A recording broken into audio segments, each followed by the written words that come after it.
प्रिय छात्रों, माध्यमिक शिक्षा परिषद ने सत्र 2022-23 का प्रश्न पत्र का प्रारूप जारी कर दिया है।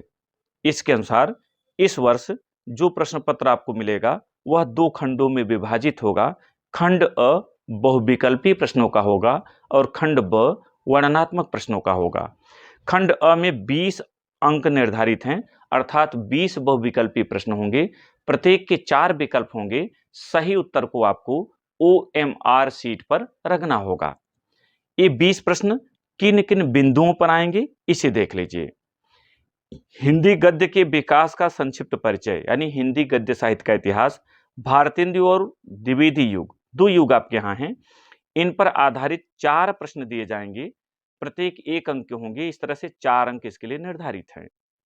जो दूसरा है हिंदी पद्य के विकास का संक्षिप्त परिचय, यानी हिंदी काव्य साहित्य का इतिहास, आदिकाल और भक्तिकाल, इन पर आधारित 4 प्रश्न पूछे जाएंगे। प्रत्येक 1 अंक का। इसके लिए भी 4 अंक निर्धारित हैं।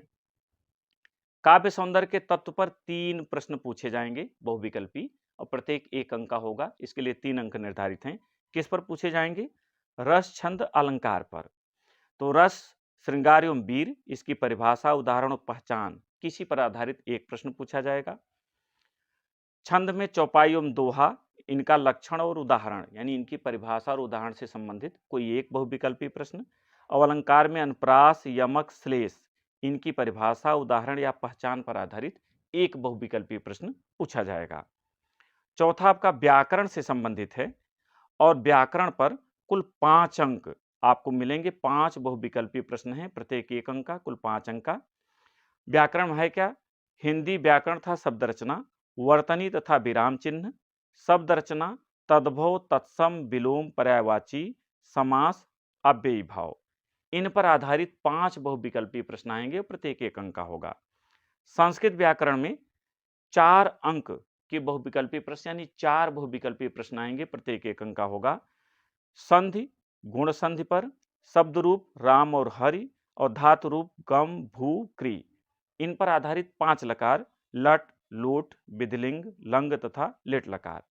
इस तरह से ये कुल 20 बहुविकल्पी प्रश्न आएंगे और इनके उत्तर को आपको OMR शीट पर रखना होगा। अब आइए खंड ब में चलिए। खंड ब वर्णनात्मक है। इसके लिए कुल 50 अंक निर्धारित हैं। आपके प्रश्न पत्र का 21वां प्रश्न और वर्णनात्मक का पहला प्रश्न होगा। गद्यांश पर आधारित 3 प्रश्न, यानी दिए गए गद्यांश में से आप एक चुनेंगे, उसके नीचे 3 प्रश्न होंगे, प्रत्येक 2 अंक का होगा। इस तरह से 6 अंक इसके लिए मिलेंगे। यानी आप पहले जैसा संदर्भ प्रसंग व्याख्या नहीं है, बल्कि दिए गए प्रश्नों का उत्तर लिखना है। इसी तरह से दूसरा जो प्रश्न है ये पद्यांश पर आधारित है। इस पर भी 3 प्रश्न आएंगे, प्रत्येक के लिए 2 अंक और इनके लिए कुल 6 अंक निर्धारित हैं। जो तीसरा प्रश्न है ये 2 खंडों में बटा हुआ है। संस्कृत के गद्यांश का संदर्भ सहित हिंदी अनुवाद और पद्यांश का संदर्भ सहित हिंदी अनुवाद।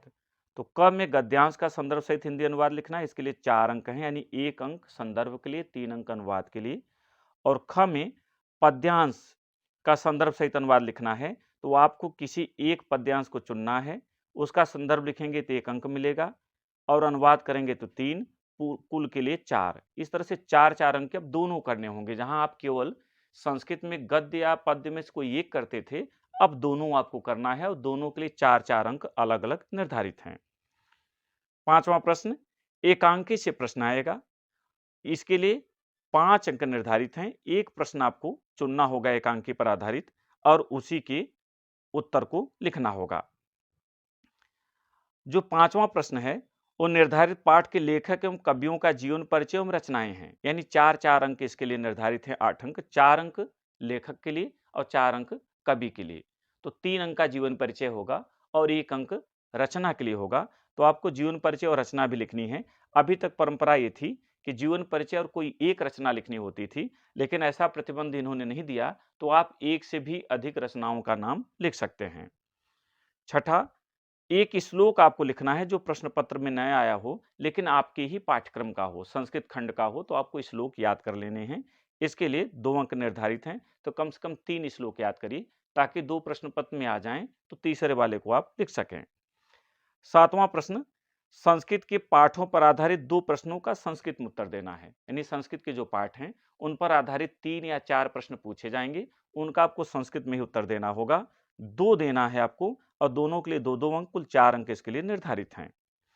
8वां प्रश्न मुहावरे एवं लोकोक्तियों के अर्थ एवं वाक्य प्रयोग से संबंधित है, इसके लिए 2 अंक निर्धारित हैं। इसका मतलब एक मुहावरा या लोकोक्ति को चुनकर उसका अर्थ और वाक्य प्रयोग आपको लिखना होगा। 9वां प्रश्न हिंदी के 2 सरल वाक्यों का संस्कृत में अनुवाद करना है। तो 2 वाक्यों का करना है, प्रत्येक के लिए 1-1 अंक। इस तरह से आपको इस पर मिल जाएंगे कुल 4 अंक। 2 अंक का एक वाक्य और दोनों वाक्य 2-2 अंक यानी 4 अंक इसके लिए मिलेंगे। 10वां है पत्र लेखन, प्रार्थना पत्र आपको लिखना है, 5 अंक का है, एक प्रश्न आपको करना होगा। इस तरह से आपके 50 अंक के वर्णनात्मक प्रश्न आएंगे। जो शेष 30 अंक है वो आपको आंतरिक मूल्यांकन पर मिलेगा। प्रथम आंतरिक मूल्यांकन आपका अगस्त माह में 10 अंक का, द्वितीय आंतरिक मूल्यांकन दिसंबर में 10 अंक का और 4 मासिक परीक्षाएं होंगी जिन पे आधारित कुल 10 अंक आपको मिलेंगे। पहली मासिक परीक्षा वर्णनात्मक है जुलाई माह में, द्वितीय बहुविकल्पी है अगस्त में, तृतीय वर्णनात्मक नवंबर में, चतुर्थ बहुविकल्पी दिसंबर में। इन सभी पर आधारित कुल 10 अंक मिलेंगे। इस तरह से आपका 100 अंक इसके लिए निर्धारित हो जाएगा। लेकिन ध्यान रखिएगा कि हो सकता है कि विद्यालयों में समय पर मासिक परीक्षाएं न हो तो आगे पीछे भी वो की जा सकती हैं, किंतु अंक इसी आधार पर दिए जाएंगे। अब इस सत्र में आप पढ़ेंगे कौन कौन से पाठ, तो इसका भी इन्होंने उल्लेख कर दिया है।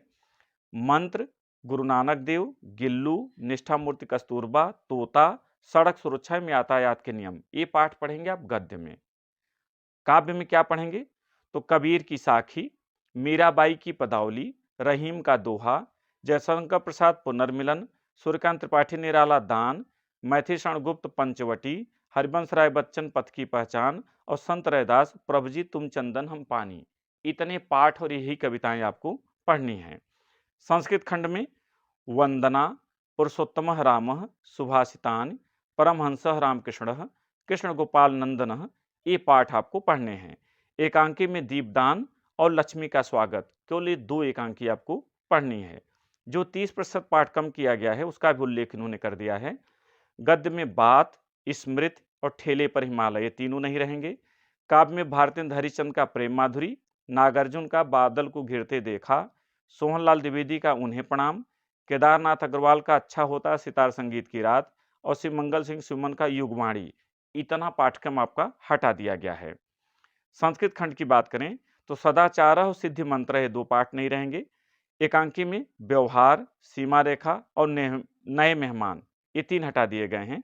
और व्याकरण खंड में दीर्घ संधि, भानु, अस्मद, ये दोनों शब्द रूप और तत्पुरुष समास, इतना इस साल हटा दिया गया है।